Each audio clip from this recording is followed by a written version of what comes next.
കർണാടക നിയമസഭയിൽ കോൺഗ്രസിന് ഒരു സീറ്റ് കൂടി ലഭിച്ചിരിക്കുകയാണ്. അതായത് ബി.ജെ.പി. അവരുടെ കേന്ദ്രഭരണത്തിൻ്റെയും തെരഞ്ഞെടുപ്പ് കമ്മീഷൻ്റെയും വഴിവിട്ട സഹായത്തോടെ കോൺഗ്രസ് സ്ഥാനാർത്ഥിയെ എണ്ണിത്തോൽപ്പിച്ചതാണെന്ന് വ്യക്തമായതോടെ കോൺഗ്രസിനെ വിജയിയായി പ്രഖ്യാപിച്ചിരിക്കുകയാണ് സുപ്രീം കോടതി.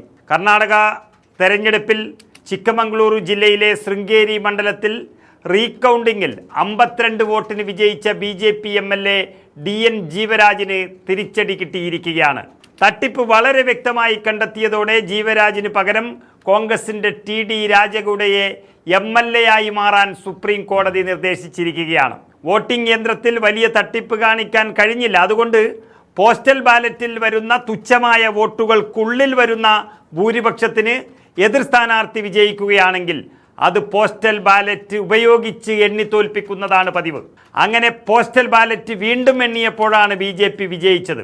ഇക്കഴിഞ്ഞ 6-ാം തീയതി MLA ആയി ബി.ജെ.പി. നേതാവ് സത്യപ്രതിജ്ഞ ചെയ്യുകയും ചെയ്തിരുന്നു. എന്നാൽ ഇതിൽ സുപ്രീം കോടതിയെ അറിയിച്ചപ്പോൾ സുപ്രീം കോടതി ഇടപെട്ടപ്പോഴാണ് നിർണായക തീരുമാനം കൈക്കൊണ്ടത്.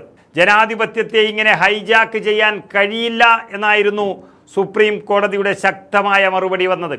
ഇതോടെ തീർന്നില്ല. ഈ ജനാധിപത്യ അട്ടിമറിക്കും അതിന് കൂട്ടുനിന്നതിനും തെരഞ്ഞെടുപ്പ് കമ്മീഷന് നോട്ടീസ് അയച്ചിരിക്കുന്നു. അതുപോലെ കർണാടക സർക്കാരിനും സുപ്രീം കോടതി നോട്ടീസ് നൽകിയിട്ടുണ്ട്.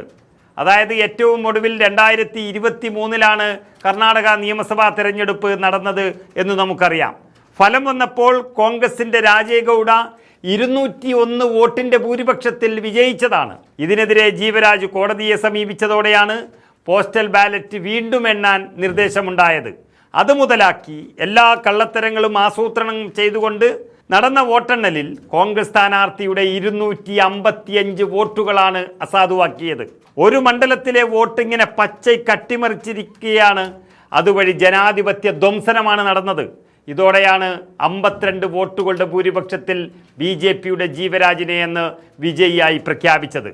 എന്നാൽ അങ്ങനെ ഈ തോന്നിയവാസത്തിനെ വിടാൻ കഴിയില്ലെന്ന് പ്രഖ്യാപിച്ച് കോൺഗ്രസും നിയമയുദ്ധത്തിനിറങ്ങിയതോടെയാണ് രാജഗൌഡയ്ക്ക് ആശ്വാസമായി ഇപ്പോൾ സുപ്രീം കോടതി വിധി വന്നിരിക്കുന്നത്. റിട്ടേണിംഗ് ഉദ്യോഗസ്ഥൻ സാധുവായിരുന്ന പോസ്റ്റൽ വോട്ടുകൾ പുനർനിർണയം നടത്തിയത് പ്രഥമ ദൃഷ്ട്യാ അംഗീകരിക്കാൻ കഴിയില്ല എന്നാണ് സുപ്രീം കോടതി വ്യക്തമാക്കിയത്. ഹൈക്കോടതി അസാധുവായ 279 ബാലറ്റുകളുടെ പുനർനിർണയം നടത്താൻ നിർദ്ദേശിച്ചപ്പോൾ റിട്ടേണിംഗ് ഉദ്യോഗസ്ഥൻ സാധുവായിരുന്ന 562 വോട്ടുകൾ കൂടി ഈ റീകൗണ്ടിംഗ് ചെയ്തുവെന്നാണ് അപ്പീലിൽ സ്ഥാനാർത്ഥി വാദിച്ചതും അത് സുപ്രീം കോടതി കണ്ടെത്തിയതും.